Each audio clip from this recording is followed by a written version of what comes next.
الحمد لله رب العالمين، والصلاة والسلام على خاتم الأنبياء والمرسلين سيدنا محمد وعلى آله وصحبه أجمعين.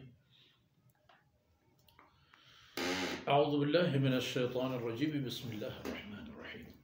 والتين والزيتون وطور سينين وهذا البلد الأمين لقد خلقنا الإنسان في أحسن تقويم ثم رددناه أسفل سافلين. سبحانك لا علم لنا إلا ما علمتنا إنك أنت العليم الحكيم. رب اشرح لي صدري ويسر لي أمري واحلل عقدة من لساني يفقه قولي واجعل لي وزيرا من أهلي رب زدني علما وارزقني فهما ثم أما بعد. گرامی قدر حاضرین، بھائیوں، بہنوں اور بچوں،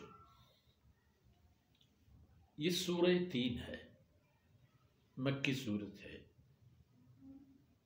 اور قرآن کریم کی ہر سورت، ہر آیت حکمت، بصیرت، عظمت اور راہ نجات، راہ حیات سے بھرپور ہے. یہ بھی پچھلی سورت سے عجیب نسبت ہے اس مبارک سورت کا. عسر اور یسر اور حضرت صلی اللہ علیہ وسلم کی عظمت اور آپ صلی اللہ علیہ وسلم کے نام پر ایمان پر امت کی عظمت، سب باتیں اب اس میں بھی اس مرکز کی بات ہوتی ہے، ان مراکز کی بھی بات ہوتی ہے کہ جن سے جڑ کر انسانیت نے عظمت پائے. تین ایک میوہ ہے، ایک درخت ہے جو اللہ رب العزت نے حیاتیات انسانی کے لیے اس میں بہت ساری مواد اکٹھے کیے ہیں اور انسان کو دے دیا ہے کہ یہ اگاؤ، پک جائے، کھاؤ، جان بناؤ، طاقتور بنو، اللہ کی ذکر کرو، یاد کرو. اور اسی طرح ایک اور درخت مبارک ہے، شجرہ مبارکہ ہے زیتون، جس کی تیل سے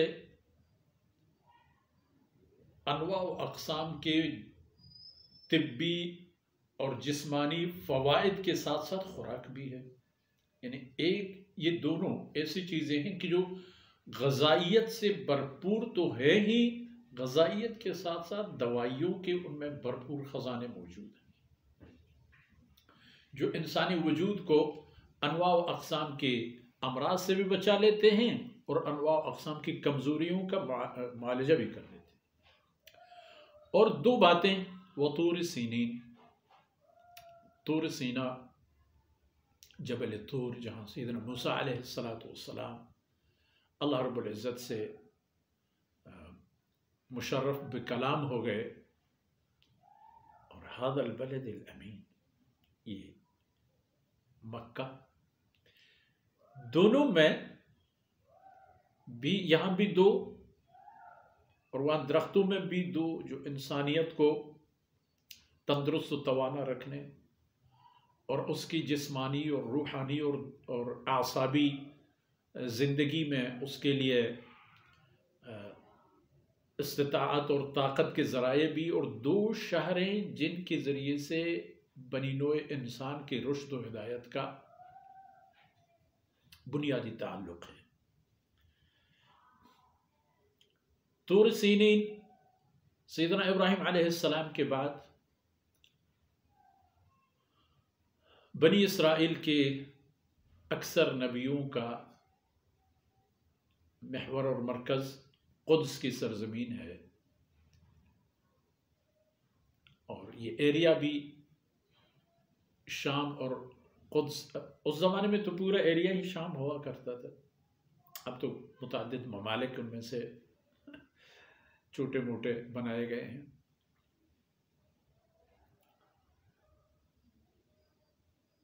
اور یہ بلد امین، یہ امانت دار شہر مکہ مکرمہ کہ جس میں داخل ہونے والے ہر جانور، ہر انسان، حیوان محفوظ اور مامون ہے۔ ان چاروں چیزوں کی قسمیہ حقیقت میں اس مقصد کو اجاگر کرنے کے لیے ہے کہ لقد خلقنا الانسان فی احسن تقویم، ہم نے انسان کو پیدا فرمایا ہے بہترین ڈھیل ڈول میں، بہترین قد قامت میں، بہترین حلیہ میں۔ بیٹھ سکتا ہے، لیٹ سکتا ہے، اٹھ سکتا ہے، چل سکتا ہے، قوت ارادی میں بھی، جسمانی ساخت میں بھی، اور حسن قامت میں بھی۔ بقیہ حیوانات میں یہ چیز نہیں ہے۔ اور اتنی عظمت دی انسان کو، اتنے استعدادات سے نوازا کہ اس کے سامنے موجود تمام مخلوقات اس کے خادم قرار پاتے ہیں۔ اس سے قطع نظر کہ طاقت کس کی زیادہ ہے، تعداد کس کی زیادہ ہے، حیثیت کس کی بڑی ہے، بالکل نہیں۔ یہ کہ سب انسان کے لیے کام کرتے ہیں، آگ سے لے کر، پانی سے لے کر، ہوا سے لے کر، حیوانات سے لے کر، روشنی اور تاریکی سے لے کر، سب اس کی خدمت گزار ہیں۔